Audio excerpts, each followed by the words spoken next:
ඔබත් රසායන විද්‍යාව හරිම ආසාවෙන් ඉගෙන ගන්න මගේ ඔන්ලයින් පන්තියට සම්බන්ධ වන්න. මම කසුන් කරවිට. රයිට් මම ස්ක්‍රීන් එකේ ලියනේවත් පේනවා ඇති. නේ හරි. රයිට් හරි. අපි පටන් ගමු ඩිස්කස් කරන්න MCQ පේපර් එක. හරි. රයිට් බලමු. පළවෙනි එක ප්‍රශ්න අංක 1. ප්‍රශ්න අංක 1 කියනවා කාමරුෂ්ණත්වයේදී සහ වායුගෝලීය පීඩනයේදී භෞතික අවස්ථා තුනේම හරිද? ඒ කියන්නේ ඝන, ද්‍රව සහ වායු කියන අවස්ථා තුනේම හරි තමයි මෙහෙමයි. මෙන්න මේ ඝන සහ වායු කියන ඒවා ඕනෑම ආවර්තයක තියෙනවා. හරිද? ද්‍රව තියෙන්නේ ඒ කියන්නේ ආවර්තවගේ ද්‍රව තියෙන්නේ මෙන්න මේ දෙක විතරයි. රසදිය සහ බ්‍රෝමීන්. එතකොට රසදිය ඉන්නවා 6 වෙනි ආවර්තයේ, බ්‍රෝමීන් කියන එක Br ඉන්නවා 4 වෙනි ආවර්තයේ. එහෙනම් ඝන ද්‍රව වායු තුනම තියෙන්නේ 4 සහ 6 කියන ආවර්තවල. 4 සහ 6. රයිට් උත්තරය අංක 5. උත්තරය අංක 5. හරි. ඝන ද්‍රව වායු කියලා කිව්වොත් තමයි ඝන වායු හැමතැනම තියෙනවා. හරිද? ඝන වායු කියන ඒවා හැමතැනම තියෙනවා. right ද්‍රව තියෙන්නේ දෙකයි, රසදිය සහ බ්‍රෝමීන්. එතකොට උත්තරය වෙන්නේ 4 සහ 6 රසදිය සහ බ්‍රෝමීන්. හරි. අංක 2. IUPAC නාමකරණය දීලා තියෙන ඕගනික් වල බලමු. එතන තියෙනවා CH3 CH CH3 CH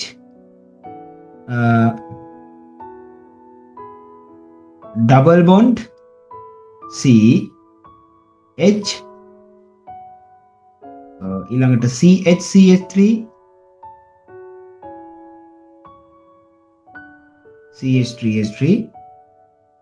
CH CH C double bond OH මෙතන තියෙනවා CH3. ඕකේ. එතකොට ළමයි අපි බලමු මේකේ දීර්ඝතම කාබන් දාමය තමයි මේ මම අඳින්නේ. මේ තියෙන දීර්ඝතම දාම.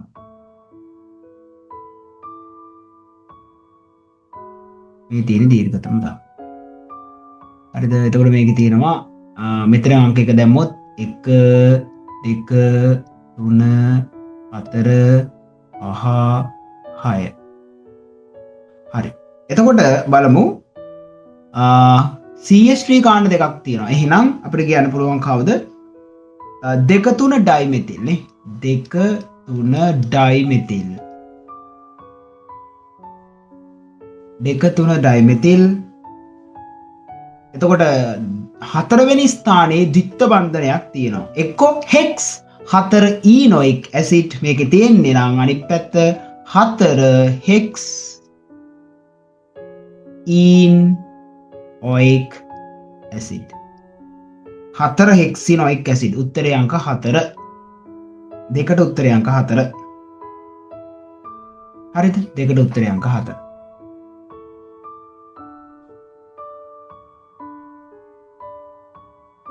දෙකට උත්තරය අංක 4. ඊගාවට ප්‍රශ්න අංක 3. ප්‍රශ්න අංක 3 බලන්න ළමයි. එක්තරා ලවණයක් ජලයේ දිය වී වර්ණවත් අවක්ෂේපයක් ලබා දෙයි. එතකොට NaOH දැම්මහම මුලින්ම මොන පාට වෙනවද? කොළ පාට අවක්ෂේපයක් ලැබෙනවා. ළමයි කොළ පාට වෙලා වැඩිපුර ඇමෝනියා හමුවේ නිල් පාට වෙන්නේ නිකල් 2+ මතක තියාගන්න. එතකොට භස්මයක් දැම්මහම කොළ පාට වෙලා වැඩිපුර ඇමෝනියා හමුවේදී නිල් පාට වෙන නිකල්. අපි බලමුකෝ. එතකොට මෙතන තියෙනවා නිකල් 2+. මේකට OH- දැම්මොත් එහෙම නිකල් හයිඩ්‍රොක්සයිඩ් NiOH twice. මේක කොළ පාට අවක්ෂේපයක්. මේකට අපි දානවා වැඩිපුර සාන්ද්‍ර ඇමෝනියා. එතකොට ලැබෙනවා NiNH36 2+. නිකල් 2+ කියන්නේ තද නිල් පාට එක්වස් එකක්. නිල් පාට එක්වස් එකක්. හරිද? එතකොට මේක කොළ පාටයි, මෙයා කොළ පාටයි. කොළ පාටයි. මෙයා නිල් පාටයි. නිල් පාටයි. නිකල් 2+ උත්තරේ අංක 2. උත්තරේ අංක 2. උත්තරේ අංක 2.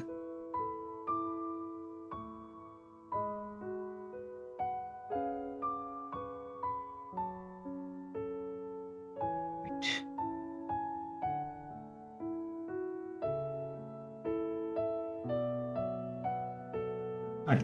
හතරවෙනි ප්‍රශ්නය. ප්‍රශ්න 4. හරි. හයිඩ්‍රෝකාබනයක් කියන්නේ කවුද ළමයි? හයිඩ්‍රෝකාබනයක් කියන්නේ CXHY. මේක O2 එක්ක ප්‍රතික්‍රියා කරාම ලැබෙනවාලු කාබන් ඩයොක්සයිඩ් ධන ජලය.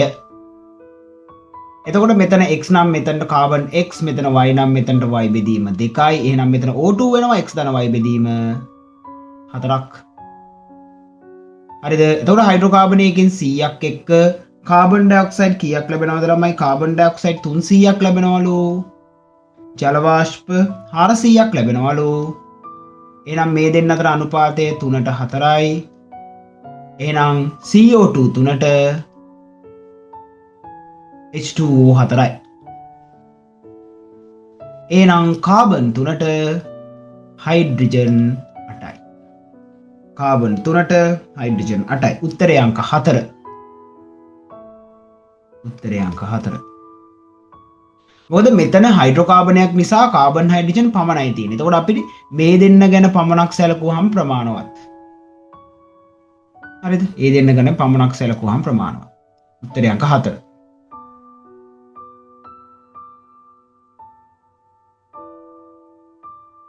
Okay, right. Next. හරි ඊළඟ ප්‍රශ්නය. ඊගාවට කියනවා ළමයි SO3 2-. එතකොට SO3 2- වල බලමු අපි හැඩය. SO3 2- මේන්න මේ ආකාරයේ හැඩයක් තියෙනවා.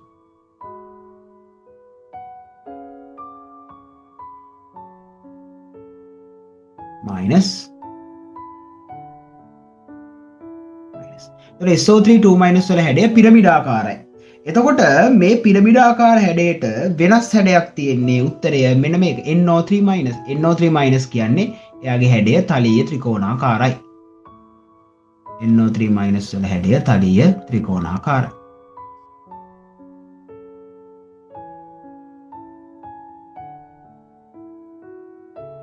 මේක තලීය ත්‍රිකෝණාකාරයි.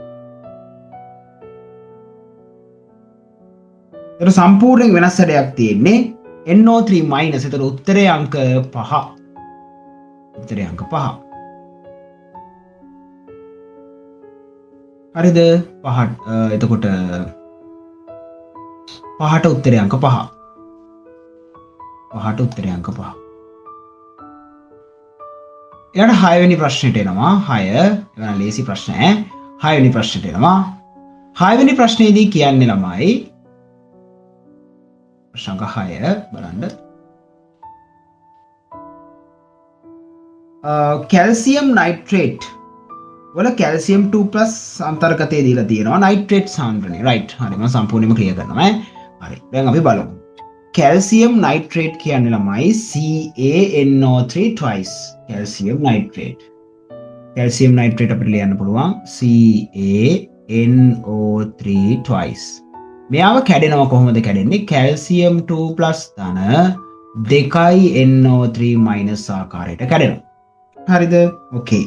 එතකොට ළමයි කැල්සියම් නයිට්‍රේට් වල අපිට තියෙනවා කැල්සියම් 2+ හරි 20 මිලිග්‍රෑම්. එතකොට මෙයාගේ 20 මිලිග්‍රෑම් තියෙනවලු. හරිද? එතකොට ඒක තියෙන කොච්චරක් තුලද? ඝන ඩෙසිමීටර් 0.5ක් තුල. එහෙනම් 0.5 ඝන ඩෙසිමීටර් තුල මිලිග්‍රෑම් 20ක් තියෙනවා නම් බලමු 1 ඝන ඩෙසිමීටර් තුල කොච්චර තියෙනවද? එහෙනම් තියෙනවා ළමයි 40 මිලිග්‍රෑම් ඝන ඩෙසිමීටරයක් තුල. එහෙනම් අපි බලමු 40 වැඩි කිරීම 10⁻³ ග්‍රෑම් ඝන ඩෙසිමීටරයට. එහෙනම් ඕක බෙදන්න මෞලික ස්කන්ධයෙන් කැල්සියම් වල ග්‍රෑම් මවුලයට වලින් අපිට ලැබෙනවා කීයද? 1 වැඩි කිරීම 10⁻³ MOLDM ඍණ 3. ඔකේ අහන්නේ ළමයි මොකද්ද? ඔකේ අහන්නේ නයිට්‍රේට් සාන්ද්‍රණය. එතකොට නයිට්‍රේට් සාන්ද්‍රණය කියන්නේ ඒ වගේ දෙගුණයක්. එතකොට 2 වැඩි කිරීම 10 ඍණ 3යි MOLDM ඍණ 3 කියලා එනවා. එහෙනම් උත්තරයේ අංක කීයද? උත්තරයේ අංක 3. උත්තරයේ අංක 3. උත්තරයේ අංක 3. ඒක තමයි 6 වෙනි ප්‍රශ්නේ. 7 කියන්නේ වැඩිම ද්විද්‍රව ගූර්ණයක් තියෙන්නේ ළමයි. වැඩිම ද්‍රවීය එක්කෙනා කවුද? හයිඩ්‍රජන් බන්ධනයම හදාගන්න පුළුවන් කට්ටිය ද්‍රවීයතාවය ගොඩක් වැඩි. ඇමෝනියා මතක තියාගන්න.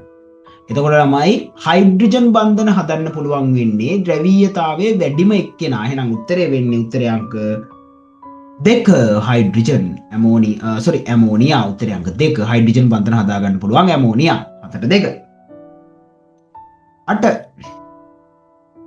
8 කියනවා තාපාංකයේ වැඩිවීම. අඩුම උච්ච වායුව කවුද? හීලියම්. හීලියම්ට වඩා වැඩි නියොන් කියන උච්ච වායුව. මොකද මෙයාට වඩා මෙයාගේ වැඩි මෞලික ස්කන්ධය වැඩි බැවින්. නියොන්ට වඩා වැඩි N2. මොකද එයා නිර්ද්‍රවීයයි. එයාගේ මෞලික ස්කන්ධය 28යි. ඊට වඩා වැඩි CO2 නිර්ද්‍රවීයයි. මෞලික ස්කන්ධය වැඩි වෙනකොට ලන්ඩන් බලවල ප්‍රබලතාවය වැඩි වෙනවා. මෞලික ස්කන්ධය වැඩි වෙනකොට ලන්ඩන් බලවල ප්‍රබලතාවය වැඩි වෙනවා. හරිද? වැඩිම වෙන්නේ ද්‍රවීය සල්ෆර් ඩයොක්සයිඩ්. එතකොට ළමයි මේගොල්ලෝ සෙට් එකේම තියෙන්නේ ලන්ඩන් බල. ලන්ඩන් බලවල ප්‍රබලතාවය වැඩි වෙනවා. කවුරු වැඩි වෙනකොට? මෞලික ස්කන්ධය වැඩි වෙනකොට. මස් වැඩි වෙනකොට. මෞලික ස්කන්ධය වැඩි වෙනකොට ලන්ඩන් බලවල ප්‍රබලතාවය වැඩි වෙනවා. මෙයාගේ තියෙන්නේ SO2 ද්‍රවීයයි. එයාගේ තියෙන්නේ ද්විද්‍රව අන්තර්ක්‍රියා. ඒ නිසා එයාගේ වැඩිම වැඩි. ද්විද්‍රව අන්තර්ක්‍රියා තියෙන්නේ. එයාගේ වැඩිම වැඩි. හරි. එහෙනම් උත්තරය වෙන්නේ අංක 1 8ට 1. 8ට 1. 8ට 1.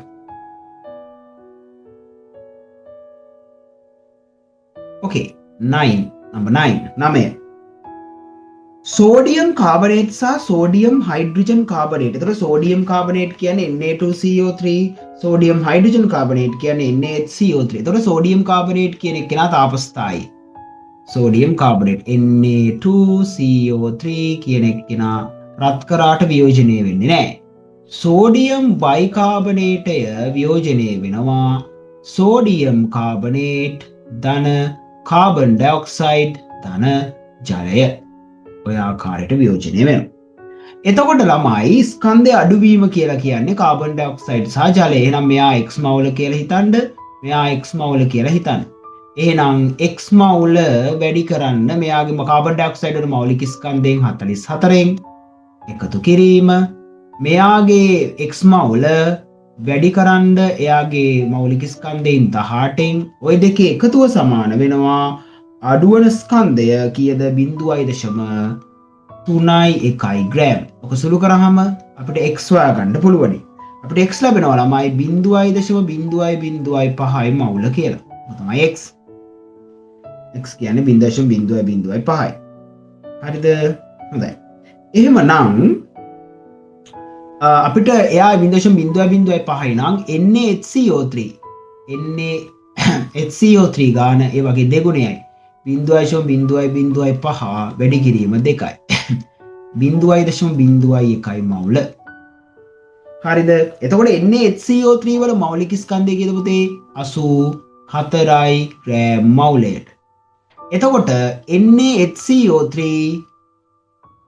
ස්කන්ධය අපිට ලැබෙනවා 0.01 මවුල වැඩි කරන්න 84යි ග්‍රෑම් මවුලයට වලින් අපිට ලැබෙනවා 0.84යි ග්‍රෑම් කියලා. 0.84යි ග්‍රෑම් කියලා ලැබෙනවා.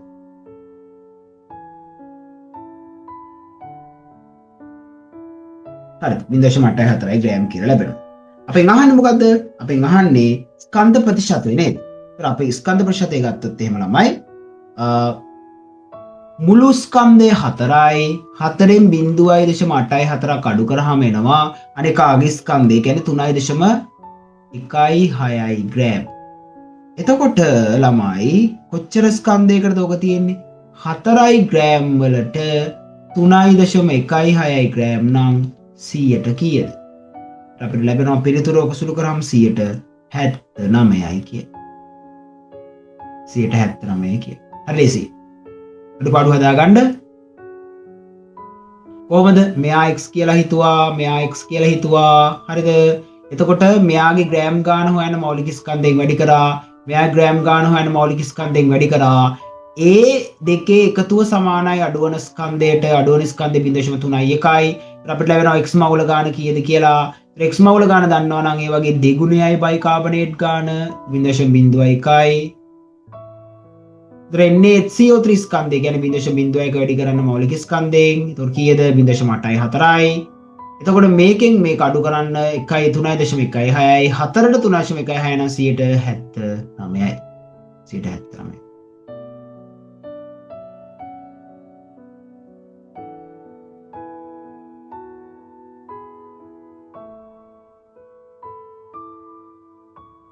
බින්දුවයි ග්‍රෑම් නෙමෙයි මවුල. ඇයි මෙතන x කියලා කියන්නේ?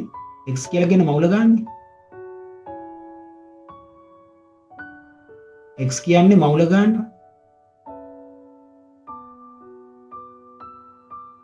සුදම් හරි. x කියන්නේ මවුල ගන්න. එතකොට ඉන්නේ අපි මවුල කියලා x කියලා ගත්තේ.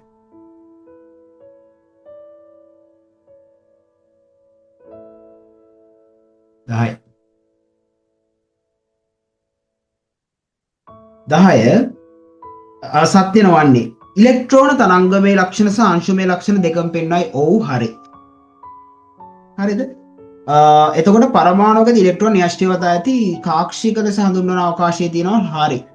අධිශක්ති ඇල්ෆා අංශු හීලියම් න්‍යෂ්ටි බෙරීලියම් විවර්ෂණය කළ විට නියුට්‍රෝන අනාවරණය කරා. ඔව් ඒකත් හරි. නියුට්‍රෝන ආසන්න වශයෙන් ප්‍රෝටෝන ස්කන්ධයට සමාන ආරෝපණය රහිත අංශුවක්. හරියට හරි. මූලද්‍රව්‍ය සමස්ථානික වල ප්‍රෝටෝන සංඛ්‍යාව වෙනස් වෙන්නේ නැහැ. නියුට්‍රෝන සංඛ්‍යාව වෙනස් වෙන්නේ. ඒක උත්තරේ අංක 5. 10ට අංක 5 ලේසිනේ. 11 එක බියුටයින් නේද? එතකොට එක බියුටයින් කියලා කියන්නේ බියුට් එක අයින් ත්‍රිත්ව බන්ධනයක් නේ. C ත්‍රිත්ව බන්ධනය C CH2 CH3 එක බියුටයින් නේ. මෙත් එත් ප්‍රොබියුට් 1 2 3 4 මේක බියුට් එක අයින් නැත්නම් එක බියුටයින්. ඕකේ. කාබන් පරමාණු සියල්ලම එකම රේඛාවක පිහිටයිලු. නෑ ළමයි. මෙතන කාබන් පරමාණු ඔක්කොම එකම රේඛාවක පිහිටන්නේ නෑ. ත්‍රිත්ව බන්ධනයක් sp හරිද? මෙතන CH2 ඔහමනේ තියෙන්නේ. HCH3. චතුස්තලියයිනේ. මේ තුන විතරයි. තුනක් එකම රේඛාවක එකක් වෙනස්. එහෙනම් A වැරදි. B NH2 මගේ H2 මුක්තරයි. ඔව් මෙතන තියෙනවා අග්‍රස්ථ හයිඩ්‍රජන් එකක්. ඒක හරි. C බ්‍රෝමීන් විවරණ කරයි ත්‍රිත්ව බන්ධනයක් තියෙනවනේ. හරි. D Ag+ සමග ප්‍රතික්‍රියා කර රිදී කැඩපතක් දෙන්නේ නෑ පුතේ. මෙතන දෙන්නේ Ag+ එක සුදු අවක්ෂේපයක්. එන මේ වගේ C ත්‍රිත්ව බන්ධනය C CH2 CH3 මෙතන මයිනස් මෙතන Ag+ මේක සුදු අවක්ෂේපයක්. හරිද? එහෙනම් BC පමණයි සත්‍ය. එහෙම පිළිතුරක් නෑ. ඕකේ හොඳේ. BC පමණක් සත්‍ය කියලා පිළිතුරක් නෑ. සත්‍ය වේදනේ කියන්නේ. එතකොට BC පමණක් සත්‍ය. ඕල් එක. මොකද උතන Ag+ සමග ප්‍රතික්‍රියා කර රිදී කැඩපතක් නෙමෙයි ලබා දෙන්නේ. සුදු අවක්ෂේපයක් දෙන්නේ. ඒතර Ag බැඳිලා සුදු අවක්ෂේපයක් දෙන්නේ. අග්‍රස්ථ හයිඩ්‍රජන් තියෙන ඇල්කයිනයකට ඇමෝනිය සිලොනයිට්‍රේට් හෝ ඇමෝනිය CuCl නැත්නම් Cu2Cl2 දැම්මොත් ඇමෝනිය සිලොනයිට්‍රේට් දැම්මොත් සුදු අවක්ෂේපයකුත් ඇමෝනිය Cu2Cl2 දැම්මොත් රතු අවක්ෂේපයකුත් ලබා දෙනවා. I guess. උත්තරය B සහ C පමණයි. එතකොට කීයද? උත්තරය ඕල් එකට. එහෙම පිළිතුරක් නැහැ.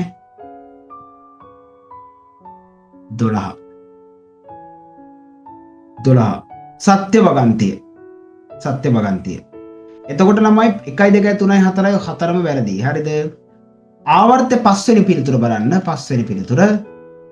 ආවර්තයක් කරහා වම් පස සිට දකුණු පසට යන විට ඔක්සයිඩ් කියන ඒවා අලෝහ වීම නිසා ආම්ලික වෙනවා. ඔක්සයිඩ් ආම්ලික වෙනවා.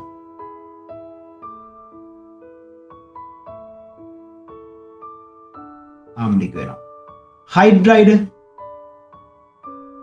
දැන් බලන්නකො හයිඩ්‍රයිඩ් ගත්තොත් එහෙම හයිඩ්‍රයිඩ් ගත්තොත් මෙතන NH3 එතකොට HF NH3 කියන එක්කෙනා භාෂ්මිකයි HF කියන එක්කෙනා ආම්ලිකයි. එහෙනම් හයිඩ්‍රයිඩත් ඇසිඩිෆයි වෙනවා.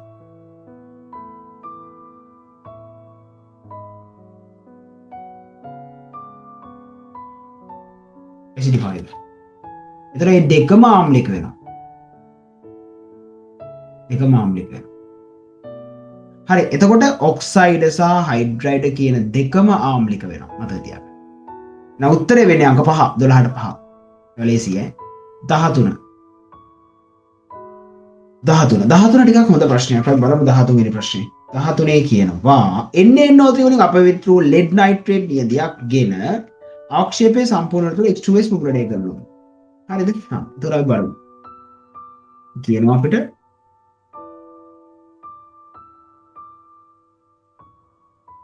හරි. එතකොට NaNO3 අපිට වැඩක් නෑ.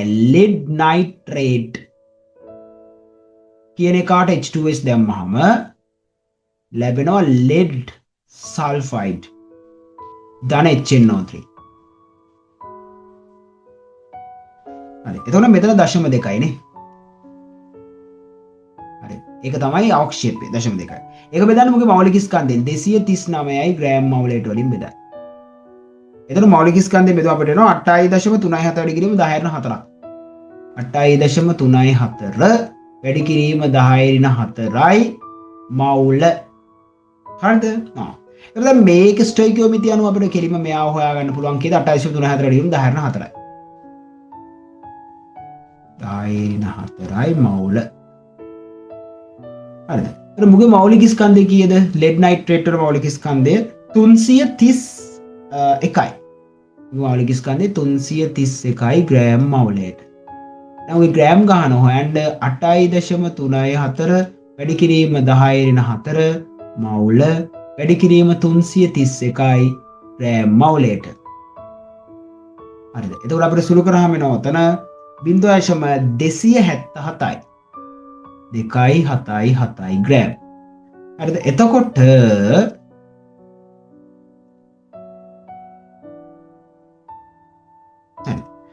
right. එතකොට දැන් අපිට දීලා තියෙනවා මුළු ස්කන්ධය කීයද?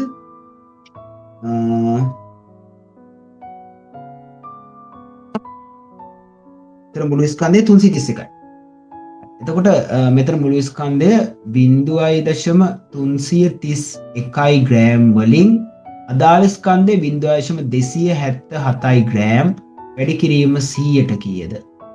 ඒක සුළු කරාම අපිට එනවා ළමයි 184යි කියලා. 184යි කියලා.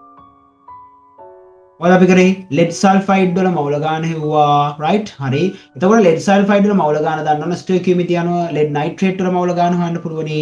ඒක වැඩි කරාම මෞලික ස්කන්ධයෙන් right. එතකොට මුළු ස්කන්ධය 331ට මෙච්චර නම් 100ට කීයද?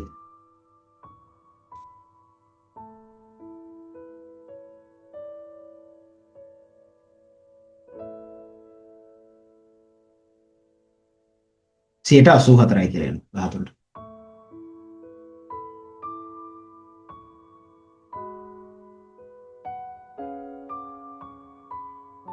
හරිද? 14 pentamine hydroxide cobalt 3. එතකොට cobalt 3 කියන්නේ cobalt වල මෞලික cobalt වල ඔක්සිකරණ අංකය 3. එතකොට CO hydroxide pentamine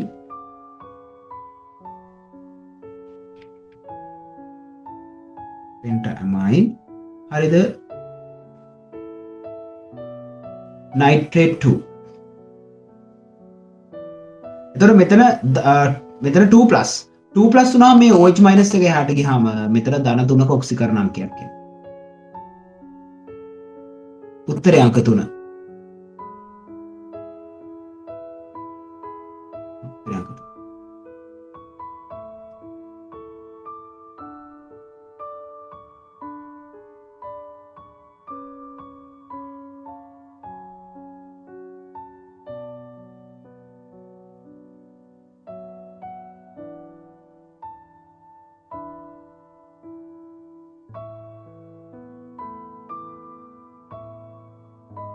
උත්තරේ අංක 3. හරි. එතකොට 15 වෙනි ප්‍රශ්නය. 15. ලිතියම් මූලද්‍රව්‍ය සම්බන්ධයෙන් සත්‍ය වගන්තිය කුමක්ද කියලා අහනවා. ලිතියම් වාතයේ දැවි. එතකොට ලිතියම් කියන එක්කෙනා O2 එක්ක ප්‍රතික්‍රියා කරාම ලිතියම් ඔක්සයිඩ් N2 එක්ක ප්‍රතික්‍රියා කරාම ළමයි Li3n. මෙතන තියෙන Lin3 එක වැරදි නේද? එහෙනම් එක වැරදි. එක වැරදි. දෙක ඝන හයිඩ්‍රජන් කාබනේටයක් වල ලිතියම් ඝන නෑ ළමයි. ලිතියම් බයිකාබනේට් තියෙන්නේ ලික්විඩ් ෆෝම් එකේ, ඒක්වස් ෆෝම් එකේ. වැරදි. ලික්විඩ් නෙමෙයි ඒක්වස් ෆෝම් එකේ. මොකද ලිතියම් බයිකාබනේට් කියන එක්කෙනා ජල වාෂ්ප උරාගෙන ඉක්මනින් ද්‍රව තත්ත්වයට පත් වෙනවා. කවදාවත් ඝන තත්ත්වයේ තියාගන්න බෑ. අස්ථායි. 3 පළවෙනි කාණ්ඩයේ අනුගතම ද්‍රවවලට ලිතියම් ජලය සමග අඩු සීඝ්‍රතාවකින් ප්‍රතික්‍රියා කරන හරියට හරි. හරි. මොකද එයා ප්‍රතික්‍රියා කරන්නේ අඩුයි. පහළට යන්න තමයි ප්‍රතික්‍රියා ශීඝ්‍රතාවය වැඩි වෙන්නේ. ලිතියම් කාබනේට් තාපයට ස්ථායී වෙන්නේ නැහැ. ලිතියම් කාබනේට් පමණක් තාප වියෝජනය වෙනවා. වැරදි. පස්වෙනි එක ලිතියම් නයිට්‍රේට් රත් කළ විට එකම වායුව ලෙස O2 ලබා දේ. ඒතකොට ලිතියම් නයිට්‍රේට් රත් කරාම LiNO3 කියන එක රත් කරාම ලිතියම් ඔක්සයිඩ් NO2 සහ O2 වැරදි. නම් උත්තරේ වෙන්නේ අංක 3. අංක 3. 16 15ට 3 16 නිවැරදි පියවරක් දක්වලා තියෙන උත්තරේ අංක 1. කොහොමද බලන්නේ නිවැරදි පියවර? එතකොට Cl H dot මෙතන තියෙනවා Cl. okay. එතකොට මේ බන්ධනය මෙතනට මෙහෙම, මෙයා මෙතනට මෙහෙම, මෙයා මෙතනට මෙහෙම. හරිද? එතකොට ලැබෙනවා ළමයි Cl මෙතන Cl. එතකොට මෙතන ධන Cl dot. උත්තරේ අංක 1. අංක 1.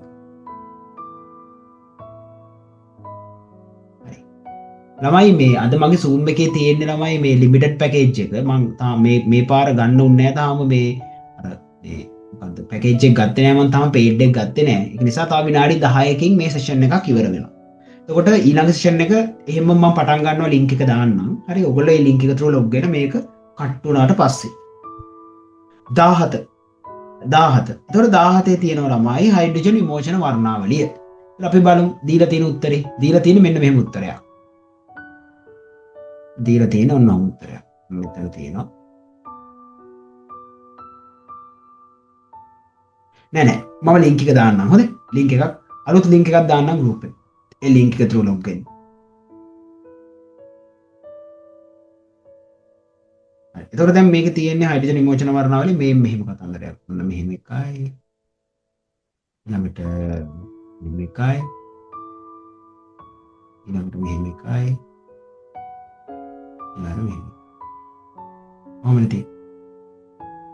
තමයි.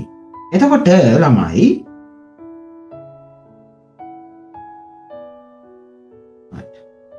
ලේබල් කර ඇති ඉලෙක්ට්‍රෝන සංක්‍රමණ පහත දැක්වේ කියලා කියනවා.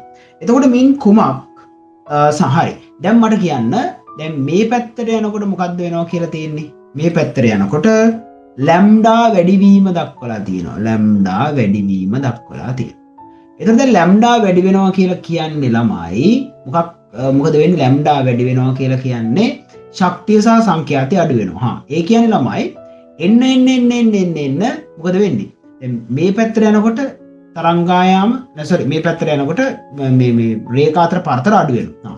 එහෙනම් අපි බලමුකෝ රේඛාතර පරතරය අඩුවීමෙන් නිරූපණය කරන්නේ ශක්ති මට්ටම් අතර පරතරය අඩුවීම. ඒ කියන්නේ ශක්ති මට්ටම් අතර පරතරය අඩු වෙන දිශාවට වෙච්ච එකක් වෙන්න බෑ මේක. කියන්නේ ඔන්න ඔහොම. ඔන්න තියෙන එක. එන්නේ ශක්ති මට්ටම් අතර පරතරය අඩු වෙන එක.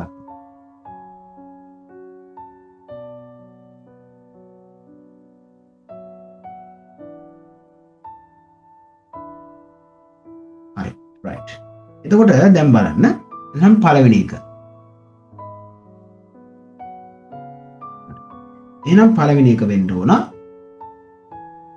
රයිට්. ඔන්න එහෙනම් ඔන්න පළවෙනි එක. ඔන්න පළවෙනි. හරි. ඊළඟට දෙවෙනි එක.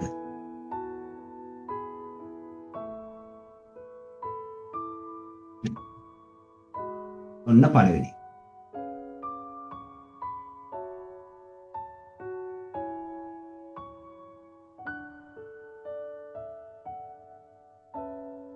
ඔන්න දෙවෙනි එක.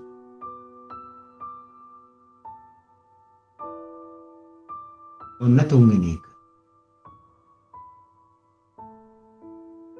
හරිද? හතරවෙනි එක කියලා කියන්නේ ඊළඟ එක.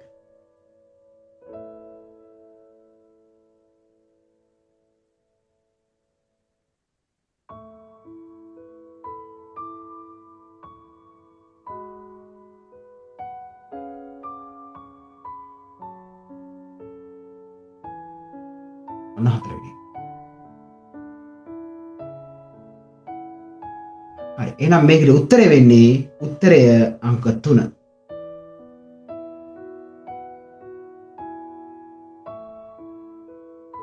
උත්තරය අංක 3. 14 උත්තරය අංක 3.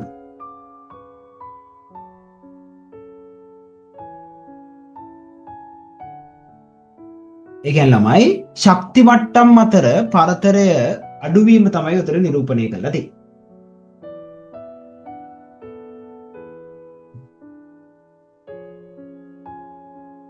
ශක්ති මට්ටම් අතර පරතරය අඩුවීම. හරිද? එහෙනම් න්‍යෂ්ටියේ ඉඳලා ඈතට යනකොට ශක්ති මට්ටම් අතර පරතරය අඩු වෙනවා. හරිද? එහෙනම් මේ පැත්තට යනකොට මොකක් වැඩි වෙනවද? ශක්තිය වැඩි වෙනවා. සංඛ්‍යාතය වැඩි වෙනවා. ලැම්ඩා අඩු වෙනවා. මේ පැත්තට යනකොට ලැම්ඩා වැඩි වෙනවා. එහෙනම් මේකේ උත්තරය අංක 3. උත්තරය අංක 3. අඩුපාඩු හදාගන්න එකේ උත්තරය අංක 3.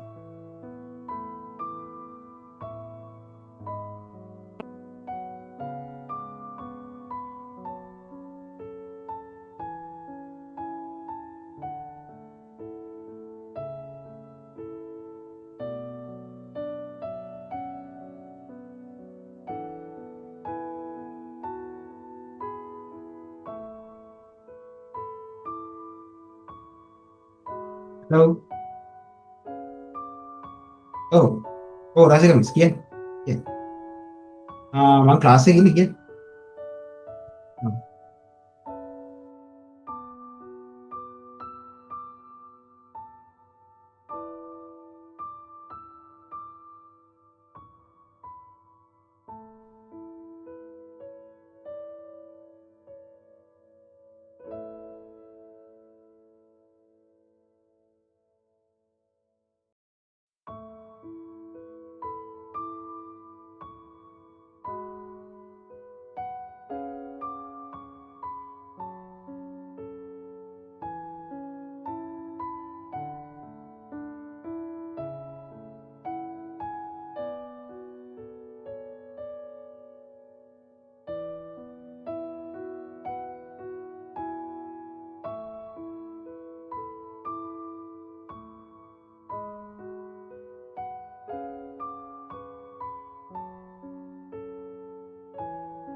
හරි ළමයි එක හරි කොල්ලයක් ආව සොරි right next ඊට පස්සේ එක හරිනේ උත්තරයක් තුන 18 කරමු 18 වෙනි එකේ ළමයි කියන්නේ මේකේ මෙන්න මේකේ N H H S double bond O minus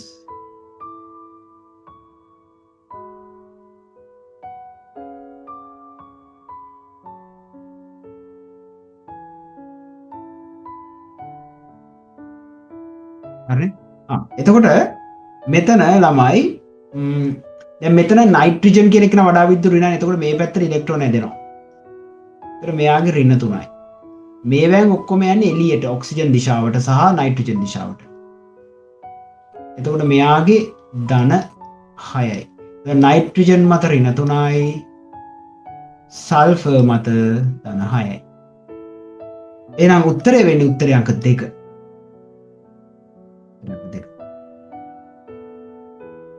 උත්තරේ අංක 2. ඊගාවට අපිට කියනවා 19 NO2F NO2F එහෙනම් NOOF කොහොමද තියෙන්නේ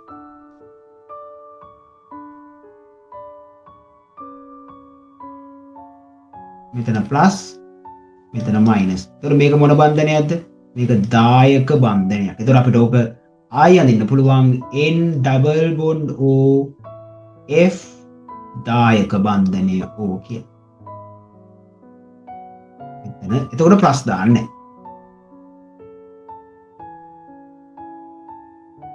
හරි. ඒක උත්තරය අංක 3.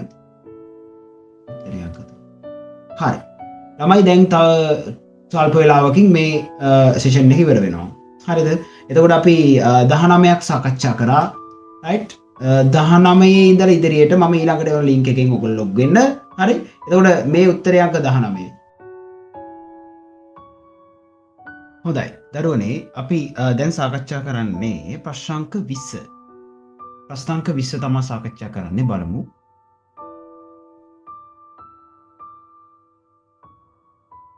ප්‍රශ්නාංක 20. ප්‍රශ්නාංක 20 අපිට කියනවා මෙහෙම. H2O2 ජලීය ද්‍රාවණයකින් ඝන ඩෙසිමීටර් එකක් සම්පූර්ණයෙන් විඝටනය වන තුරු රත් කරාලු. එතකොට අපි මෙතනදී H2O2 වල පූර්ණ විඝටනය සලකන්න ඕන. එතකොට අපි බලමු H2O2 විඝටනය වෙනවා H2O ධන O2 බවට. තුලිත කරමු මෙතනට 2යි මෙතනට 2යි. ඕකේ. එතකොට මෙතනදී ලැබෙනවලු O2 8යි ඝන ඩෙසිමීටර්. 8යි ඝන ඩෙසිමීටර් ලැබෙනවලු. හරි. සාවුපීදී මෞලික පරිමාව දීලා තියෙනවා 22.4යි කියලා. එහෙනම් මෙයාගේ මෞල ගාන හොයන්න. මේක බෙදන්න මෞලික පරිමාවෙන් 22.4යි ඝන ඩෙසිමීටර් මෞලයට වලින් බෙදන්න ඕන. ඒ බලමු අපි මෙයාගේ මෞල ගාන කීයක් එනවද කියලා. එතකොට මෙතනදී අපිට ලැබෙනවා පුතා H2O2 වල මෞල සංඛ්‍යාව 0.36යි මෞල කියලා. මේක අපි මේ විදිහට ගණනය කරාම මෙතනින් ලැබෙන පිළිතුර 0.36යි මෞල කියලා.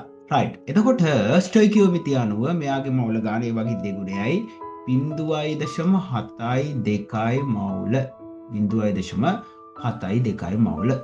ඕකේ. එතකොට 0.72යි මෞල ඝන ඩෙසිමීටරයක් නේ. එහෙනම් මෙයාගේ සාන්ද්‍රණය H2O2 වල සාන්ද්‍රණය බලමු කීයද කියලා 0.72යි මෞල ඝන ඩෙසිමීටරයට කියලා එනවා. 0.72යි මෞල ඝන ඩෙසිමීටරයට කියලා එනවා. ඕකේ. right. හොඳයි. එහෙනම් උත්තරය 0.72යි. ඒ කියන්නේ ආසන්න උත්තරය අංක 4 කියලා ලැබෙනවා. 4 තමයි උත්තරය. උත්තරය අංක 4. okay right 21 ප්‍රශ්න අංක 21 එක් වර්ගයක ඇනයනයක් පමණක් අඩංගුවන HCl ප්‍රතික්‍රියා කළ විට අවර්ණ වායුවක් ලබා දෙයි. මෙම වායුව ආම්ලික කෘත ක්‍රමෙන් නොෆෝහි ගිල්වන ලදී පෙරහන් කඩදාසි කැබැල්ලක් නිර්වරණ කරයි කියලා කියනවා KMNO4 වල කිල්ලන ලද. හරි. එතකොට ළමයි බලන්න SO32- වලට අපි දානවා තනුක අම්ලයක්. ඔකට තනුක අම්ලයක් දැම්මහම ළමයි පිට වෙනවා SO2 වායුව. හරිද? ඊළඟට SO42- කවදාවත් තනුක අම්ලයක් හමුවේදී ප්‍රතික්‍රියාවක් වෙන්නේ නෑ ළමයි. එතකොට HSO3- ඕකට තනුක අම්ලයක් දැම්මහම SO2 පිට වෙනවා. ඊළඟට S2- වලට තනුක අම්ලයක් දැම්මහම H2S පිට වෙනවා. H2S පිට වෙනවා. ඊගාවට පුතා H2O3- thiosulfate වලට තනුක අම්ලයක් දැම්මහම සල්ෆර් අවක්ෂේප වන අතරේ SO2 පිට වෙනවා. එතකොට මේ SO2 කියන කට්ටිය එතන මේ ඉන්නේ SO2 KMNO4 වලින් පෙඟවූ පෙරහන් පත්‍රයකට යවුවහම මොකද වෙන්නේ? MNO4- MN2+ බවට පත් වෙනවා. විවර්ණ වෙනවා. SO2 ඔක්සිකරණය වෙනවා SO42- බවට. හරිද? right. ඒ වගේම තමයි MNO4- MN2+ බවට පත් වෙනවා. H2S ඔක්සිකරණය වෙනවා සල්ෆර් බවට. හරිද? එහෙනම් මෙන්න මේ අවස්ථාවල මොනවද අවස්ථා? SO2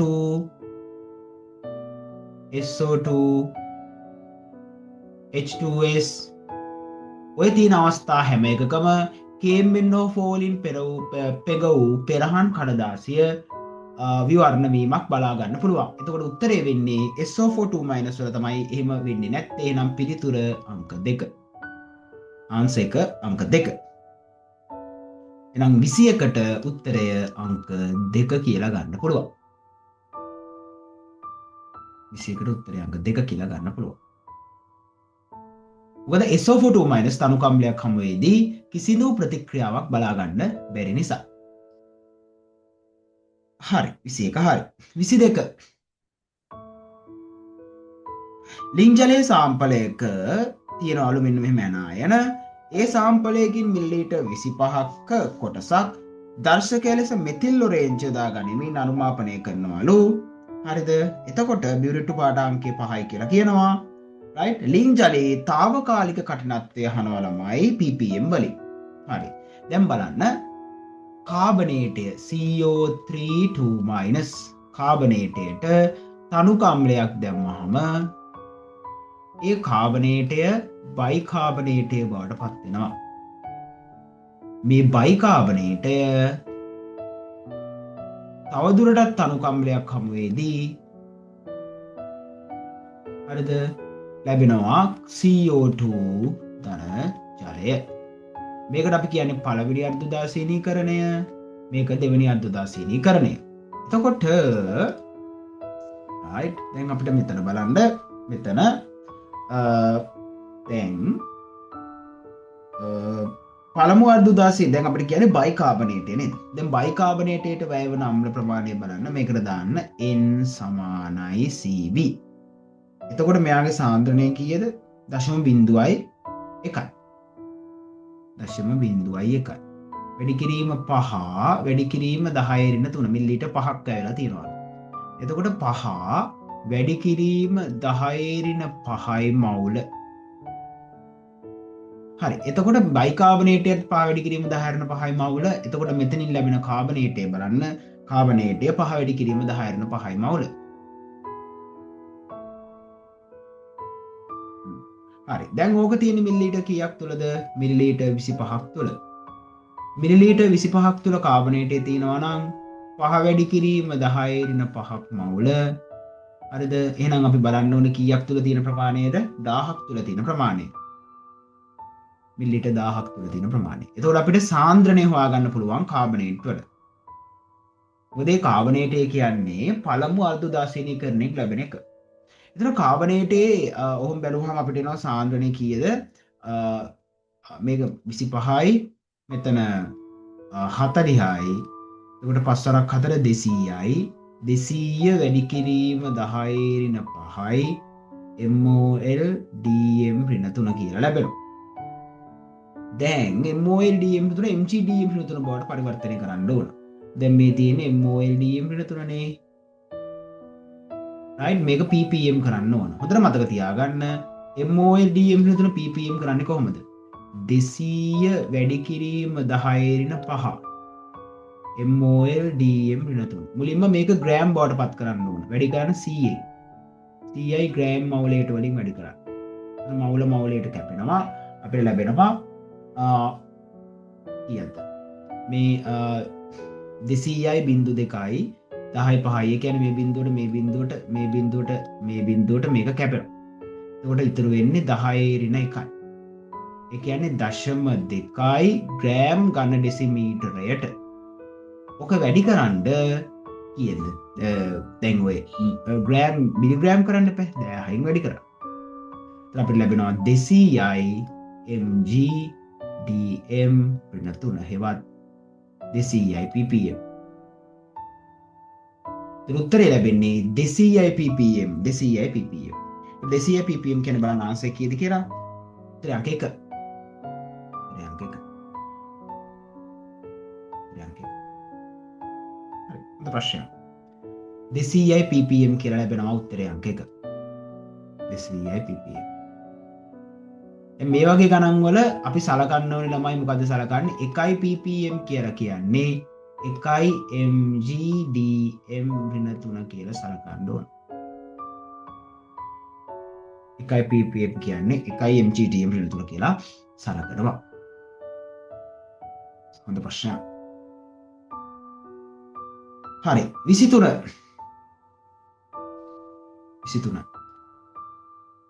ප්‍රශ්න අංක 23. ඉහළම විද්‍යුත් සන්නායකතාවයක් පෙන්වන 3D මූලද්‍රව්‍ය. ළමයි මතක තියාගන්න ලෝකයේ තියෙන ඉහළමම සන්නායකතාවය පෙන්වන ලෝහය තමයි සිල්වර් කියලා කියන්නේ. සිල්වර් තමයි ලෝකයේ ඉන්න ඉහළම සන්නායකතාවය පෙන්වන මූලද්‍රව්‍යය. දෙවනියට ලෝකයේ තියෙන ඉහළම සන්නායකතාවය පෙන්වන්නේ කොපර්. එහෙනම් 3D ගොනුවේ දැඩිම සන්නායකතාවය පෙන්වන මූලද්‍රව්‍ය කවුද? කොපර්. තඹ නැත්නම් කොපර්. හරි. කොපර් වල සන්නායකතාවය තමයි 3D ගොනුවේ ඉහළම සන්නායකතාවය කියලා කියන්නේ. එහෙනම් උත්තරේ කොපර්. right copper. ඒ කියන්නේ පිළිතුරු අංක 4. පිළිතුරු අංක 4.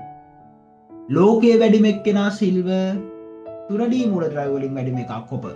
මතක තියාගන්න.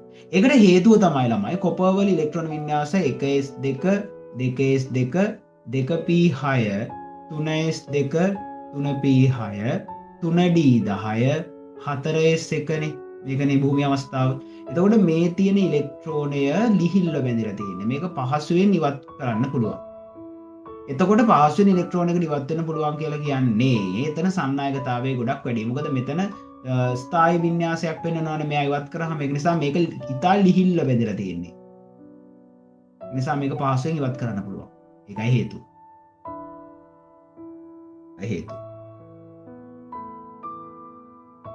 හරිද?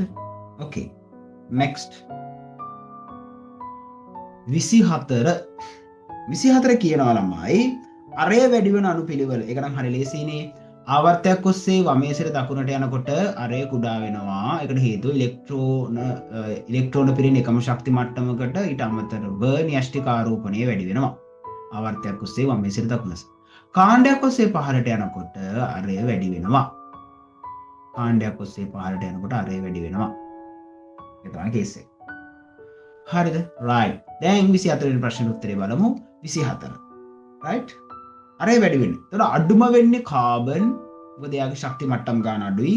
ඊට වඩා වැඩි සල්ෆර් ශක්ති මට්ටම් ගන්න වැඩි. ඊට වඩා වැඩි ෆොස්ෆරස් ආවර්තයක් ඔස්සේ දකුණේ සිට වමට යනකොට මොකද වෙන්නේ ඉලෙක්ට්‍රෝන පිරෙන එකම ශක්ති මට්ටමකට පිරලා තියුණාට දකුණේ සිට වමට යනකොට මොකද වෙන්නේ ළමයි අන්‍යෂ්ටික ආරෝපණ ඝනත්වය අඩු වෙනවා. එතකොට අරේ වැඩි වෙනවා. එතකොට සල්ෆර්, ෆොස්ෆරස්, ඊළඟට සෙලීනියම්, ඊළඟට ආසනික් ශක්ති මට්ටම් ගන්න වැඩි. right 25. එහෙනම් 24ට පිළිතුර අංක 5. පිළිතුර අංක 5. 25 ප්‍රොපයිනල් කියලා කියන්නේ ඇල්ඩිහයිඩයක් තියෙන ඇල්කයිනයක් C ත්‍රිත්ව බන්ධනය C. එතකොට C double bond OH C double bond OH ප්‍රොපයිනල් පිළිතුර අංක 1. පිළිතුර අංක 25. 26 X නැමැති අවර්ණ ඝනයක් තනුක HCl සමග රත් කිරීමේදී දුඹුරු පාට වායුවක් පිට විය. තනුක HCl එක දුඹුරු පාට වායුවක් පිට වෙන්නේ NO2 වලට HCl දැම්මහම තමයි NO2 දුඹුරු පාට වායුව පිට වෙන්නේ. හරිද? ඊගාවට NaOH එක දැන් NH4+ කියලා හිතපල්ලකෝ. මේකට NaOH දැම්මහම ළමයි ඇමෝනියා පිට වෙනවා. එතකොට ඇමෝනියා තමයි භාෂ්මික වායුව. හරිද? එහෙනම් මේ දෙකේ සංකලනයක් ඇමෝනියම් නයිට්‍රේට්. හරිද? ඇමෝනියම් නයිට්‍රේට් උත්තරය අංක 1. ඇමෝනියම් නයිට්‍රේට් පිළිතුර අංක 1. ඊගාවට 27 තරංගායමේ 305ක් right. එතකොට E සමානයි hc බෙදීම ලැම්ඩා වැඩි කිරීම ඇවගාඩ්‍රෝ සංඛ්‍යාව. h කියන්නේ 6.626 වැඩි කිරීම 10^34යි 10^34යි ජූල් තත්පර. c කියන්නේ 3 වැඩි කිරීම 18යි මිශ්‍රණයක. ලැම්ඩා කියලා කියන්නේ කීයද? 305 නැනෝමීටර්. 305 වැඩි කිරීම 10^9යි මීටර්.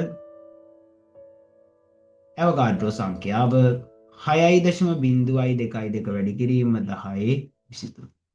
right. එතකොට ඔක සුළු කරාම අපිට අවසානයේ පිළිතුර ගන්න පුළුවන් 392 කිලෝ ජූල් කියලා.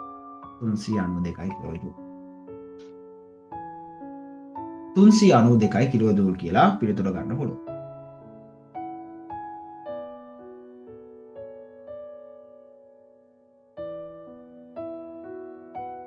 okay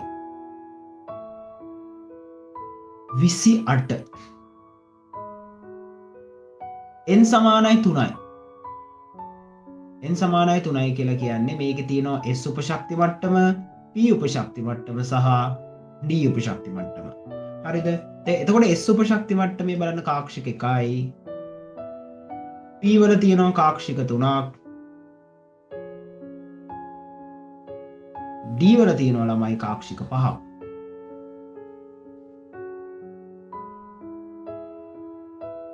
හරිද? එතකොට මේ කාක්ෂිකයේ ඉලෙක්ට්‍රෝන යුගලක් තියෙනවා. මේකෙත් යුගල් 3ක් තියෙන්න පුළුවන් මේ ආකාරයට. බැමුණු සමාන්තර වරසේ යුගල් 3ක්. මේකේ යුගල් 5ක් තියෙනවා.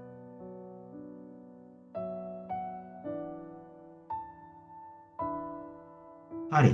එතකොට ළමයි බලන්න මෙතන තියෙන උපකවච නැත්නම් උපශක්ති මට්ටම් කියන්නේ SPD.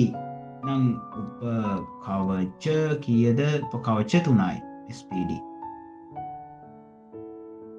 SEND. එතකොට මෙතන කාක්ෂිකයක් තියෙනවද? 5 3 8 1 9ක් තියෙනවා කාක්ෂික. කාක්ෂිකවල ඉලෙක්ට්‍රෝන කීයක් තියෙනවද? 9 2 18ක් ඉලෙක්ට්‍රෝන තියෙනවා. 18ක් ඉලෙක්ට්‍රෝන. 3යි 9යි 18යි. 3යි 9යි 18යි. උත්තරය අංක 2. උත්තරය අංක 2. උත්තරය අංක 2. 29.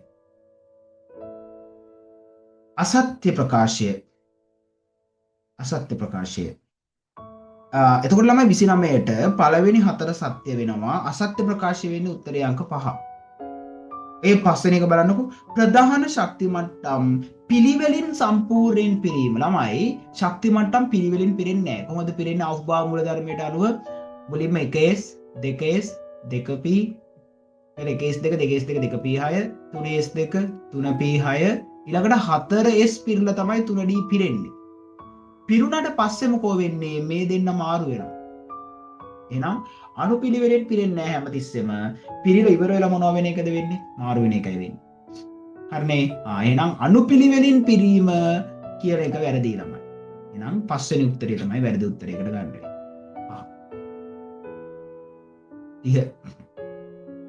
30 වෙනි ප්‍රශ්නේ හොඳ ප්‍රශ්නයක්.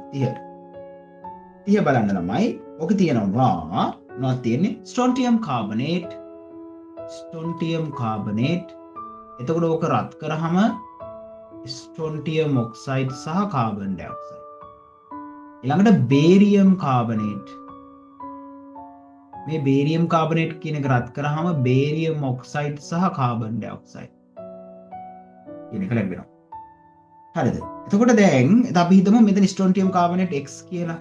X බෙදනවා 148. බේරියම් කාබනේට් 0.8 ඍණ X. ඔක බෙදනවා යාගේ මෞලික ස්කන්ධ 197. හරිද? එතකොට මෙතන කාබන් ඩයොක්සයිඩ් X බෙදීම 148. මෙතන 0.8 ඍණ X බෙදීම 197. හරිද? දැන් කාබන් ඩයොක්සයිඩ් ප්‍රමාණය කීයක් කියනවද?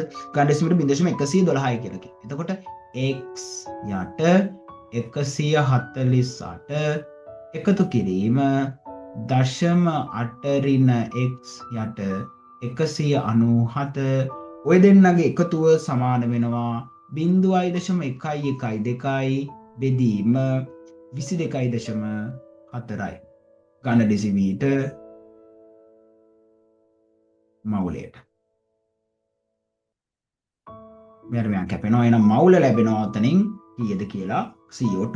ඒතර ඔක සුළු කරන්න ළමයි. ඔක සුළු කරාම අපිට x හොයා ගන්න පුළුවන්.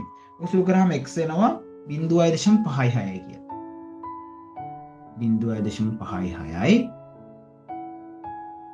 මවුල x. right. එතකොට x 0.56 මවුල නෙමෙයි ග්‍රෑම්. හරිද? එතකොට මුළු ප්‍රමාණය කීයද? 0.8යි. 0.8ක් තුල තියෙනවා 0.56ක් නම් 100ට කීයක් තියෙනවද? ප්‍රතිශතය එනවා 70යි කියලා. ප්‍රතිශතය ලැබෙනවා 70යි කියලා.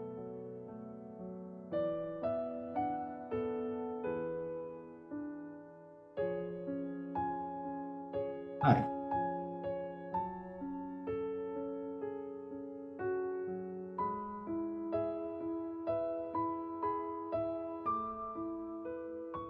Yeah.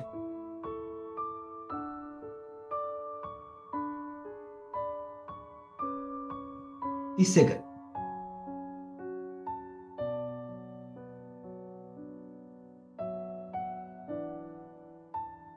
CH3 C CH2 CH3 Z Y X.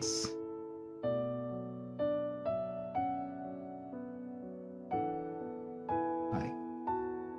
මේ කියනවා පළවෙනි ප්‍රකාශය A. කාබන් පරමාණු සරල රේඛාවක පිහිටන්නේ නැහැ ළමයි. මෙතන කෝණයේ අංශක 120යි. වැරදිනේ. B. X ලෙස සලකුණු කර ඇති කාබන් පරමාණු බන්ධන අතර කෝණය 160යි. 160යි නෙවෙයි 120යි. වැරදි. C. කාබන් පරමාණු හතරම එකම තලයක පිහිටයි. ඒක හරි. ඒක තලිය ත්‍රිකෝණාකාරයි. D. XY ලෙස සලකුණු ඇති කාබන් පරමාණු අතර දුර XZ ලෙස සලකුණු ඇති කාබන් පරමාණු අතර දුරට වඩා අඩුයි. XY XZ. එතකොට XY දුර අඩුයි. ඒක දිත්ත බන්ධනයනේ. හරි. CD උත්තරය අංක 3. 21ට 3.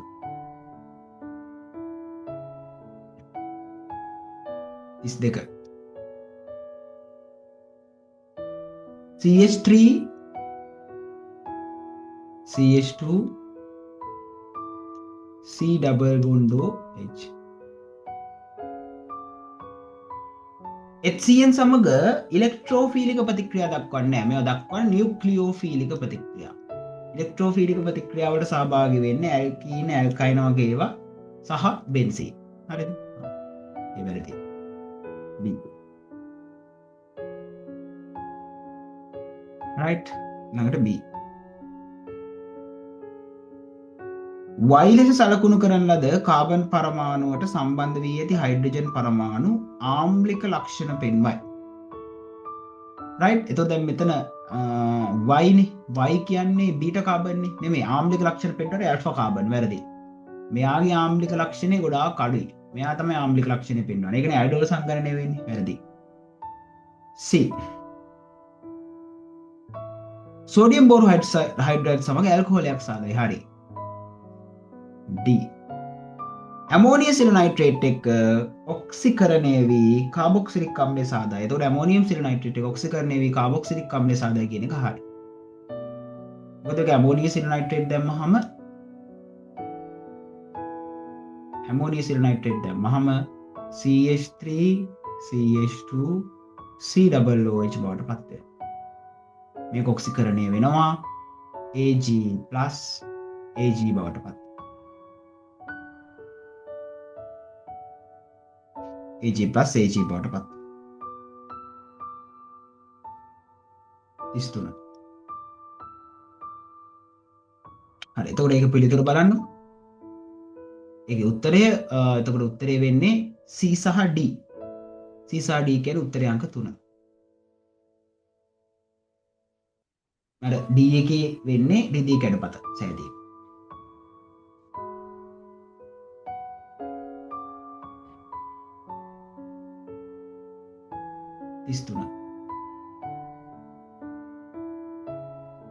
චාලක අනුකවාදී උපකල්පන නොවන්නේද කියලා අහනවා. හරි. ඒතර පළවෙනි එක බලන්න ධනාරෝපණ පවතී. එහෙම එකක් චාලක අනුකවාදී උපකල්පනය කියන්නේ නැහැ. තමයි චාලක අනුකවාදය කියන්නේ පරිපූර්ණ වායුවක් තියෙනවා නම් ඒක මොන වගේද කියන එක පෙන්වන්න කරන ලබන වාදයක්. ඒ වැරදි. B.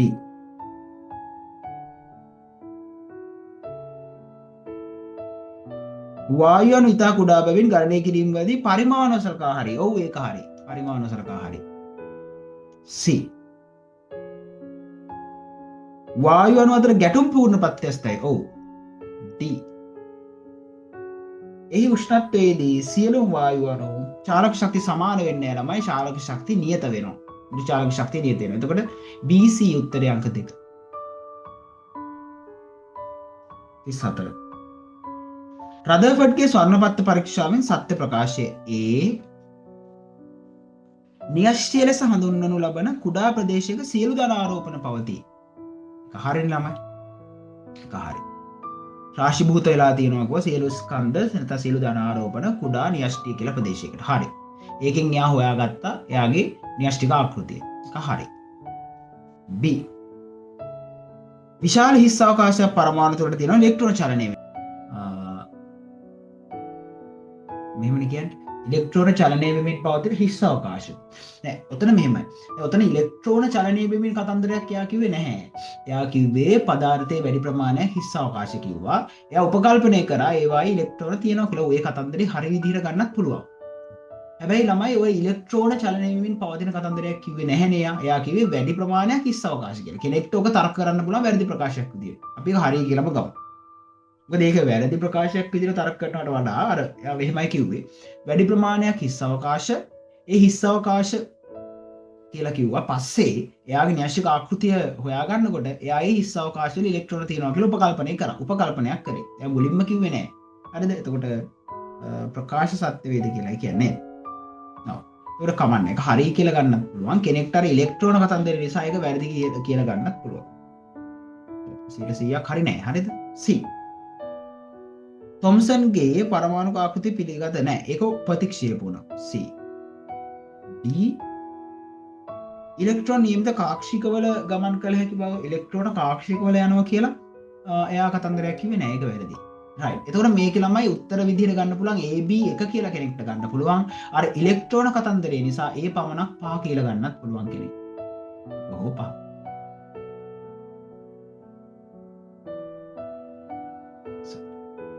35.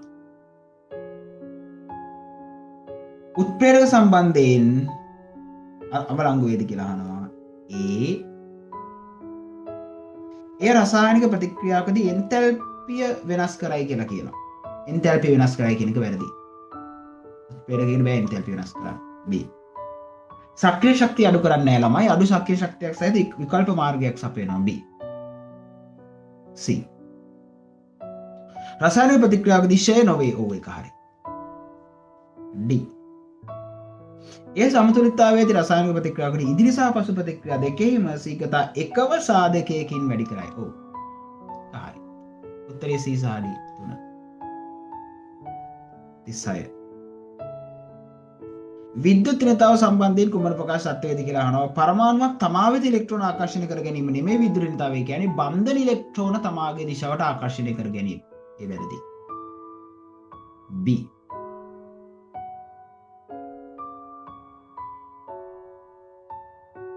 කාණ්ඩයක් තුළ ඇති මූලද්‍රව්‍ය විද්‍යුත් ඍණතාවය එම කාණ්ඩේ පහළට ගමන් කරන විට වැඩි වේ කියලා කියනවා.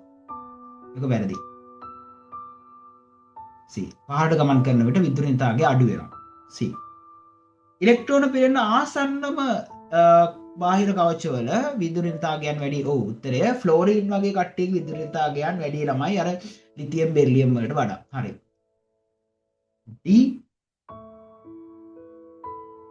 සහසංයුජ බන්ධනයක අයනික ලක්ෂණයෙන් බන්ධන සාධන පරමාණු දෙකේ විද්‍යුත් ඍණතාවය වෙනස වැඩි වෙන විට වැඩි වේ. ඔව් ඒක හරි. උත්තරය C සහ D තුන. 37. 37. 37. ඇනිලීන්.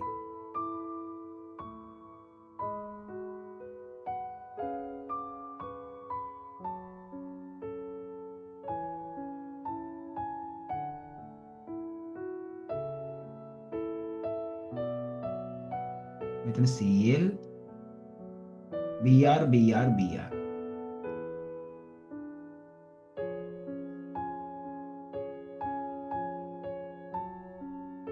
එතකොට දැන් මේක හදාගන්න කොහොමද? මේක හදාගන්න පුළුවන් අපිට මෙතන Br2 දියර දාන්න.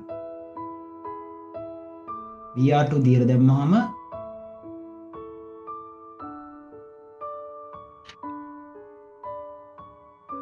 මෙතෙන් ලැබෙනවා NH2 Br Br Br.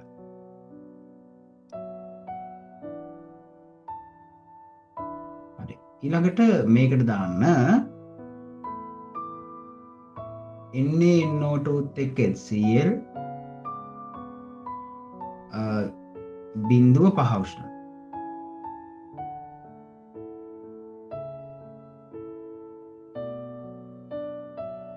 මෙතන N2Cl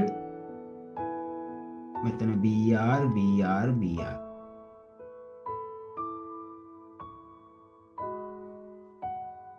හරිද? මෙතන N2Cl එක Cl බවට පත් කරන්න පුළුවන්. කොහොමද? Cu2Cl2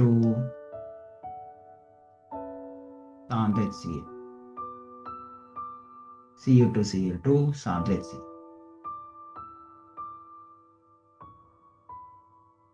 හරි.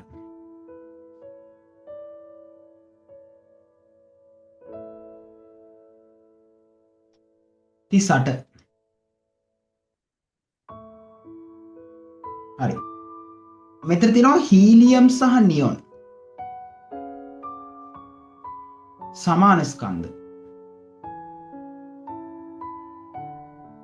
හරි. එතකොට හීලියම් මවුල සංඛ්‍යාව බෙදීම නියොන් මවුල සංඛ්‍යාව 5යි කියලා කියනවා. එතකොට හීලියම් මවුල කියන්නේ m බෙදීම එයාගේ මෞලික ස්කන්ධය කියලා 4 යට නියොන් කියලා කියන්නේ m බෙදීම එයාගේ මෞලික ස්කන්ධය 20. නම් ඔක සුදු කරාම වෙනවා 20 බෙදීම 4යි ඒ කියන්නේ 5යි. ඒක හරි. එහෙනම් ඒ ප්‍රකාශය හරි. එහෙනම් B ආංශික පීඩන සමානද නෑ ළමයි මවුල වෙනස්නේ. ආංශික පීඩන වෙනස්. B වැරදි. C ඝනත්ව අතර අනුපාතය. එතකොට D සමානයි PM බෙදීම RT නේ. D සමානයි PM බෙදීම RT නේ. හරි. එතකොට ඝනත්ව අතර අනුපාතය මෞලික ස්කන්ධ අතර අනුපාතය මත විතරක් නෙමෙයි ආංශික පීඩන අතර අනුපාතයත් මත ඒ කියන්නේ ආංශික පීඩන අතර වෙනස මතත් රඳාපවතිනවා. එහෙනම් C වැරදි. D මධ්‍යම චාලක ශක්තිය අතර අනුපාතය මෞලික ස්කන්ධ මත රඳාපවතින්නේ නැහැ. ඒක රඳාපවතින උෂ්ණත්වය මත විතරයි. එහෙනම් A පමණයි. උත්තරේ අංක 5. උත්තරේ 5. ඉස්සරහ 5.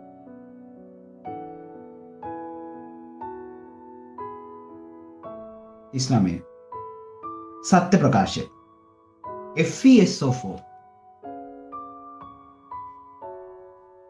හිත 7ක් H2 A ප්‍රාථමික සම්මතයක් විදිහට මේක ගන්නෙ නෑ ළමයි. ප්‍රාථමික සම්මතයක් විදිහට ගන්න බෑ මොකද මේ ෆෙරස් කියන එක්කෙනා ටක් ගාලා වෙනස් වෙනවා. ඒ නිසා සාන්ද්‍රණයේ කීප යමක් පිළියෙල කරොත් ඒක ස්ථායි වෙන්නේ නෑ ළමයි. ඒ නිසා ඒක ගන්නෙ නෑ. වාතය නිරාවරණය කර විට FeSO4 7ක් H2 දුඹුරු පැයට හැරේ. ඔව් ඒක හරි. ඒ කියන්නේ Fe2+ Fe3+ බවට පරිවර්තනය වෙනවා. C K3FeCN6 නිල් පැහැති අවක්ෂේපයක් ලබා දී. ඔව්. ලැබෙන්නේ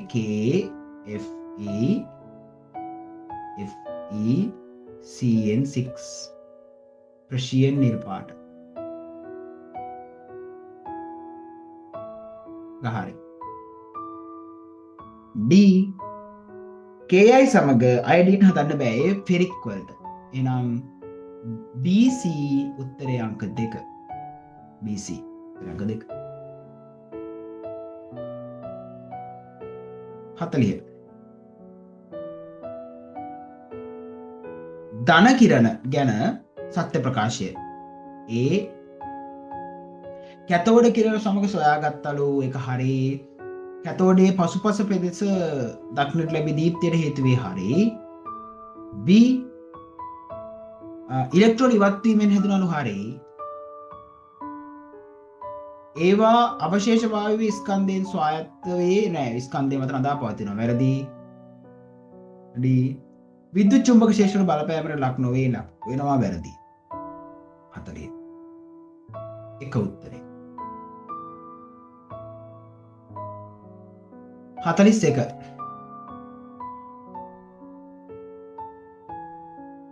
ලිතියම් ෆ්ලෝරයිඩ් සහ ලිතියම් අයඩයිඩ් වල සාසංයෝජන ලක්ෂණ ඇත. ලිතියම් ෆ්ලෝරයිඩ් වලට වඩා ලිතියම් අයඩයිඩ් වල සාසංයෝජන ලක්ෂණ ඇත. ඔව් ඒක හරි. හේතුව තමයි ළමයි ලිතියම් ෆ්ලෝරයිඩ් කියන එක්කෙනාගේ විදුලිතතා වෙනස වැඩි. එයා අයනිකයි ඒක නිසා. ඒක හරි. පළවෙනි ප්‍රකාශය හරි. ඉහළ ආරෝපණයකට අධික ද්‍රවීකරණ ශක්තියක් ඇත. ඔව් ඒක හරි. හැබැයි ඒක මේකෙන් පැහැදිලි කරන්නේ නැහැ. උත්තරය අංක 2. 42. ඇරෝමැටික් ඇමීන වල ඩයසෝනියම් ලවණ ජලය සමග ප්‍රතික්‍රියා කර ෆීනෝල සාදයි. ඔව් හරි. ඩයසෝනියම් ලවණ වලට නියුක්ලියෝෆයිලක ප්‍රතිකාරක ලෙස ක්‍රියා කළ හැක. ඒක නෑ ළමයි. ඩයසෝනියම් ලවණ ඉලෙක්ට්‍රෝෆයිල. 3. 43. සුදු අවක්ෂේපයක් දෙමින් ෆීනෝල් බ්‍රෝමින් සමග ජලය සමග යුසුලුව ප්‍රතික්‍රියා කරයි. ඔව් ඒක හරි. බ්‍රෝමින් දික්ත බන්ධනය සහිත සංයෝග වලට ආකරණය. ඒකත් හරි. හැබැයි ළමයි ඒක පැහැදිලි කරන්නේ නැහැ. ෆීනෝල් එක්කව සුදු පහට දෙනවා කියලා කියන්නේ ඒකට හේතුව අර OH කාණ්ඩයේ අධික වලය සක්‍රියකයක් නිසා. 2 උත්තරේ. 44. අම්ල වැසි වල CO2 දායක වෙන්නේ නැහැ. වැරදි. CO2 ජලයේ දීම නිසා කාබනික් අම්ලය හැදෙනවා. ඒක හරි. උත්තරය අංක 4. 45.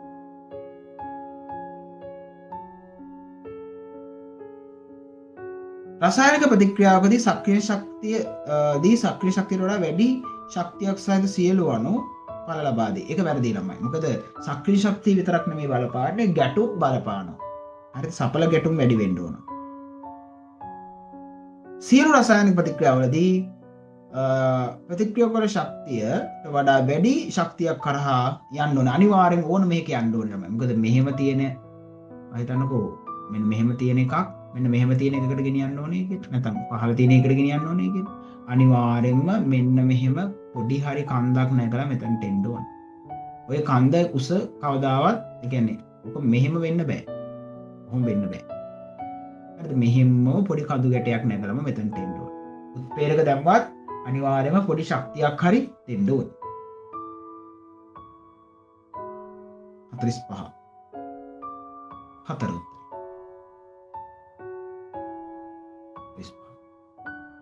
46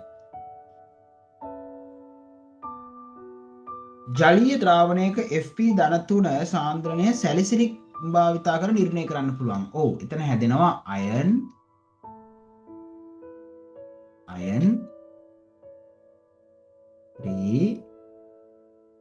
සැලිසිලේට් අයන් 3 සැලිසිලේට් කියන එක හැදෙනවා. ඔක දම් පාට. පුළුවන්. හරිද? එතකොට තීව්‍රතාවය මත සාන්ද්‍රණය නිර්ණය කරන්න පුළුවන්. ඔව්. ඒ කියන්නේ Fe3+ සාන්ද්‍රණය වැඩි වෙන්න දම් පාටේ තීව්‍රතාවය වැඩි. හරිද? ඒක උත්තරේ අංක 1. 47. CO2 තාපාංකය ෆෝමැල්ඩිහයිඩ් තාපාංකයට වඩා වැඩි. ඒක වැරදි. හරිද? CO2 අණු අතර අන්තර් අණුක ආකර්ෂණ බල ෆෝමැල්ඩිහයිඩ් අණු අතර අන්තර් අණුක ආකර්ෂණ බල වලට වඩා ප්‍රබලයි. ඒකත් වැරදි. මොකද CO2 කියන එක නා නිර්ද්‍රවීයයි. ෆෝමැල්ඩිහයිඩ් ද්‍රවීයයි. ඒතර CO2 වලට වඩා ෆෝමැල්ඩිහයිඩ් වල තාපාංකය වැඩි. දෙකම අසත්‍යයි. උත්තරේ අංක 5. 48.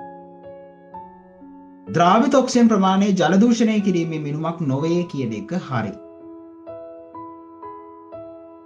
මිනුමක් නොවේ කියලා කියන්නේ ජලයේ දූෂිත ද්‍රාවිත ඔක්සිජන් ප්‍රමාණය ජල දූෂණය මිනුමක් නොවේ කියන එක වැරදි ළමයි. මිනුමක් නොවේ කියන එක වැරදි. වාතයේ උෂ්ණත්වය මත පමණක් රඳා පවතී නෑ. තවත් කරුණු තියෙනවා. උත්තරේ අංක 5. 49 දියමන්ති යන විද්‍යුත් සනනය නොකරන කාබන් වල බහුරූපී ආකාරයක් හරි. එක් කාබන් පරමාණුවක් තවත් කාබන් පරමාණු 4කට සහසංයුජ බැඳුණු යෝධ ව්‍යුහයක් දියමන්ති වල පවතී. ඔව් ඒක තමයි විද්‍යුත් සනනය කරන්නේ නැත්තේ. උත්තරේ අංක 1. බෙන්සීනි ලාක්ෂණික ප්‍රතික්‍රියා ඉලෙක්ට්‍රෝෆිලික ආදේශ ප්‍රතික්‍රියාය. ඔව් ඒක ඉහළ ස්ථායීතාවයක් සහිත 5 ඉලෙක්ට්‍රෝන 6ක් බෙන්සීන් වලට ඇත. චක්‍රීය සංයුග්මනය. ඔව් ඒක තමයි ළමයි ඉලෙක්ට්‍රෝෆිලික ආදේශ පෙන්වන්නේ. උත්තරේ අංක 1. හරි. මේ ආකාරයට අපි MCQ ටික සාකච්ඡා කරලා ඉවර කරා. රයිට්. ඔයාලට MCQ සම්බන්ධව යම් මොකක් හරි ගැටලුවක් තියෙනවා නම් ළමයි මේ නම්බර් එක මගේ නම්බර් එකට WhatsApp message එකක් දාන්න. 0777යි 55යි 42යි 72. හරිද? එහෙනම් ඕකේ. good luck. මම සමුගන්නවා.